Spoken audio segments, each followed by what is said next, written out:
Welcome to the Missing Dots. The Battle of Siffin and the arbitration at Dumada Jandal are often reduced to simple street myths. A story of a naive diplomat outwitted by a clever trick, or an army defeated solely by Quran-bearing spears. But primary historical records reveal a far more complex reality.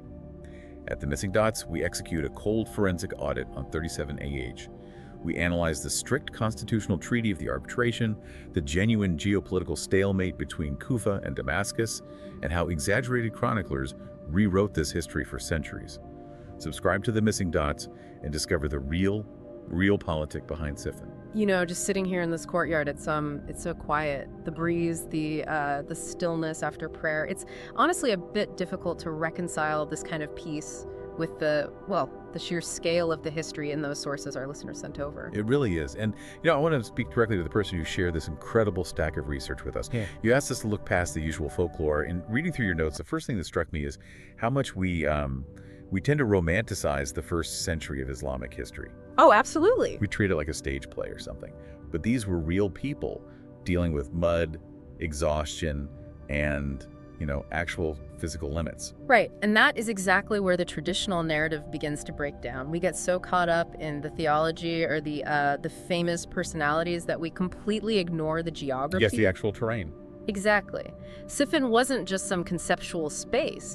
It was a physical bottleneck on the Euphrates River, right on the harsh borderlands between modern-day Syria and Iraq. And that actually brings up the first major issue in the notes you shared, which is the casualty numbers. Because the popular street myth is that 70,000 people died in this clash. Right.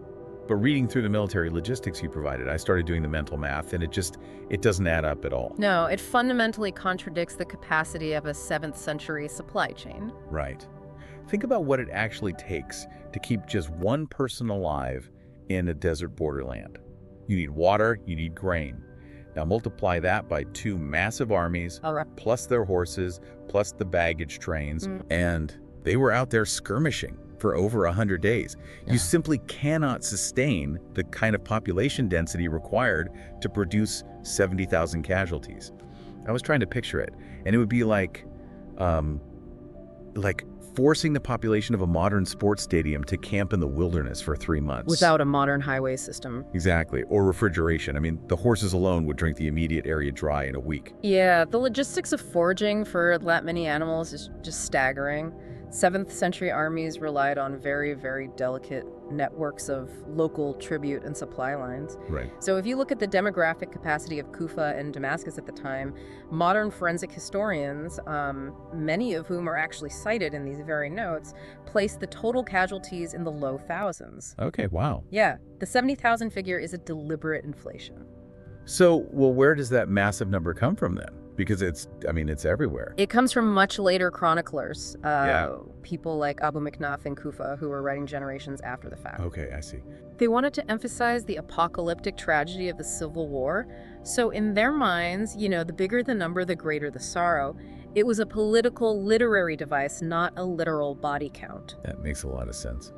Another thing that stood out in this research is how completely different the 2 armies were. I mean, it wasn't just 2 identical forces wearing different colors. No, not at all. They were structurally opposites. Yeah, they were operating on completely different military philosophies. Muawiyah's Syrian army was essentially the inheritor of the old Byzantine border defense system. Meaning they were professionals. Very much so. They received regular centralized salaries. They had a strict hierarchical chain of command. Right. And when you have an army that is paid by a central administration, they move when they are told to move, and they stop when they're told to stop. They were a cohesive, standing force. And Ali's army from Iraq was a totally different machine. The sources describe them as a massive tribal coalition. Fiercely independent men from Kufa and Basra. Yeah, and they were arguably more skilled in individual combat, particularly their shock cavalry, but they were fractured. They were semi-nomadic, deeply tribal, and fundamentally suspicious of centralized top-down authority. Which sets the stage perfectly for the climax of the battle. The notes refer to it as Laylat al-Harir, the night of the clamor. And reading the descriptions, it sounds less like a tactical maneuver and more like just a pure, agonizing test of human endurance. It was the breaking point for both sides. continuous close quarters combat through the night. Oh. No rotation of the front lines, no chance to rest. Ali's shock cavalry managed to push the highly disciplined Syrian lines to the absolute edge of collapse. The attrition was just becoming unsustainable for Muawiyah's forces. So this leads to the moment everyone asks about. The next morning, the Syrian army raises copies of the Quran, the Musahif, on the tips of their spears. Right. And the common story I've heard my whole life is that this was a cheap, cowardly trick, like a cartoonish villain move to stop the battle. Yeah. But the sources we're looking at paint a very different picture of late antique warfare. They do, and it requires us to step out of our modern perspective for a minute. In the Near Eastern world at that time, raising a sacred symbol on a battlefield wasn't a trick, it was an established diplomatic maneuver. Really? Yeah, Sassanid and Byzantine armies did this constantly. They would raise crosses or fire altars to signal a formal demand for a truce. But wait, I have to push back a little here based on the notes. Amr ibn al-As is heavily credited with this idea, and he is universally known as a brilliantly cunning political operator. So how do we separate his personal reputation for deception from the reality of this being a standard diplomatic move? Well, that is the crux of the historical debate, isn't it? Amr was brilliant, there is no denying that. But his brilliance lay in understanding the legal and psychological landscape, not in performing magic tricks. By raising the Quran, he was invoking a specific, legally binding mechanism. He was appealing directly to Surah Hujurat, chapter 49, verse 9, which explicitly commands believers to seek arbitration and make peace when two groups of believers fight each other. So he wasn't just waving a book around, he was serving a constitutional cease and desist order. That is a very accurate way to put it, actually, and he knew exactly who would be most affected by that order within Ali's ranks. The Qur'an. The Quranic reciters. Reading about them in these sources, they seem like the religious elite of the Iraqi camp. But they were also incredibly rigid. Very rigid. They were strict literalists. When they saw the physical scripture raised in the air, accompanied by shouts demanding that the Book of God be the judge between them, they experienced a profound psychological paralysis. So to them, continuing to fire arrows toward the physical pages of the Quran was an unforgivable sin. Exactly. And that rigid literalism caused the entire chain of command to disintegrate. It triggered an internal mutiny. The Qur'an surrounded Ali, and the sources say they violently threatened him. Yeah, they demanded he halt the advance and accept the ceasefire immediately. So Ali, who was by all accounts a brilliant tactician, he knew this was a Syrian maneuver to avoid losing. But his hands were tied. He tried to warn them. He understood the geopolitical reality of what was happening, but because his army was that fractured tribal coalition we talked about, he couldn't force them. Right. To prevent his own camp from turning their swords on each other, he had to halt the battle. So the victory wasn't stolen from the outside. The coalition fractured itself from the inside. Yes. And that structural failure forces the next event, which brings us to Dumat al-Jandal and the arbitration itself. This is perhaps where the folklore diverges most wildly from the primary sources. You were talking about Abu Musa al-Ash'ari. If you listen to the street myth, Abu Musa was this naive, simple-minded old man who was sent into a tent with Amr ibn al-As and was completely humiliated. It is profound disservice to his actual historical legacy. The notes our listener provided lay out his actual resume, and it is formidable. Abu Musa was an elite companion. He was a highly respected jurist. I actually noticed the detail about his time in Basra. Oh. Caliph Umar ibn al-Khattab kept him as governor there for 4 years. And Umar was famous for being incredibly strict with his governors, right? Oh, Umar was famously uncompromising. He frequently rotated governors after just a year to prevent them from building corrupt power bases. Yeah. So the fact that he left Abu Musa in Basra for 4 years tells you everything you need to know about his administrative competence and his integrity. He was a serious, capable statesman. And yet, Ali didn't want to send him to Dumat al-Jandal. Ali wanted Abdullah ibn Abbas. Because Ali understood the political dynamics at play, but again, the Iraqi army, specifically those same tribal leaders and the Qurra, forced Ali's hand. Right. They trusted Abu Musa because he had stayed neutral in the early parts of the civil conflict. So Abu Musa goes to meet Amr, and they have a document, the Wathqat al-Taqib. The arbitration document. Yes.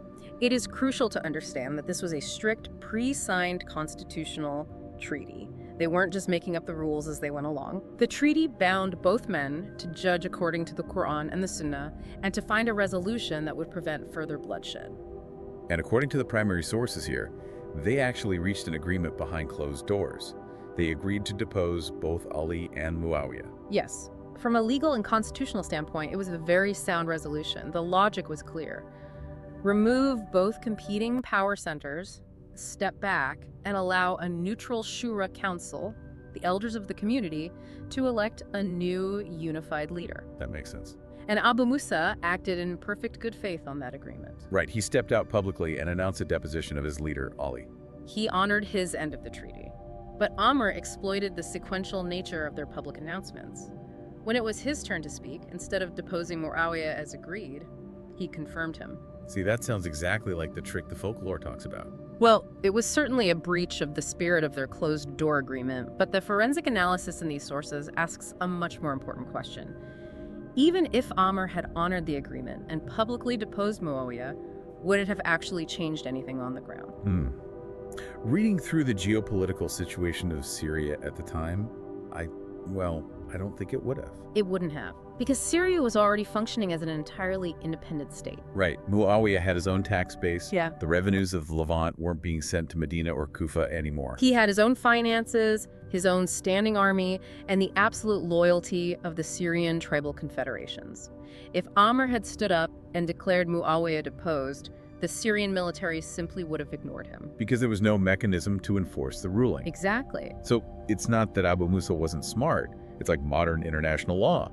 You can have a perfectly drafted treaty, but if there's no neutral police force to enforce it on a powerful independent state, the piece of paper falls apart. The stalemate was structural. The geopolitical reality had outgrown the legal framework they were trying to use. Which makes what happens next with the Iraqi army almost unbearable to read about. Yeah. The psychological whiplash is just astounding. It really is. The very same Qurra, who threatened Ali with mutiny if he didn't accept the arbitration, they suddenly changed their minds on the march home. It is a textbook case of mass cognitive dissonance. As they march back to Kufa, the reality of the stalemate sets in. They realize they didn't achieve a clear victory, and they panic.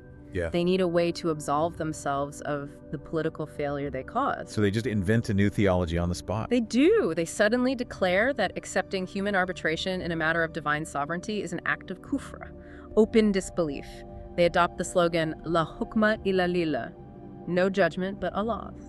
SubhanAllah. It's incredible. They forced the arbitration, and then they excommunicated the people who carried it out. I love how Ali responded to this slogan, though. It's one of the most profound quotes in the notes. He said it was a word of truth by which falsehood is intended. It is a brilliant theological refutation. Ali was pointing out that they were confusing divine sovereignty with human administration. Right. The Quran itself commands human beings to arbitrate disputes. The Prophet appointed human judges. You need human agents to govern, to collect taxes, to keep the peace.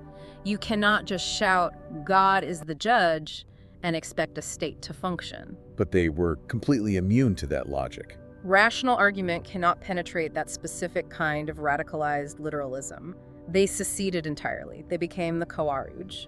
And the danger of their new theology was the introduction of mass takfir, the practice of declaring other Muslims to be disbelievers. Because once you declare someone a disbeliever, in their minds, that person's life is no longer protected. And the escalation was terrifying. They began murdering innocent people, non-combatants, even pregnant women who refused to curse Ali. The violence became so destabilizing that Ali had no choice but to divert his attention and annihilate them militarily at the Battle of Nahrawan. He had to protect the community. He did. But it was a devastating internal wound. It shattered his coalition even further. Alhamdulillah, we can look back and analyze it calmly now, but living through that internal fracturing must have been unimaginably painful for the community.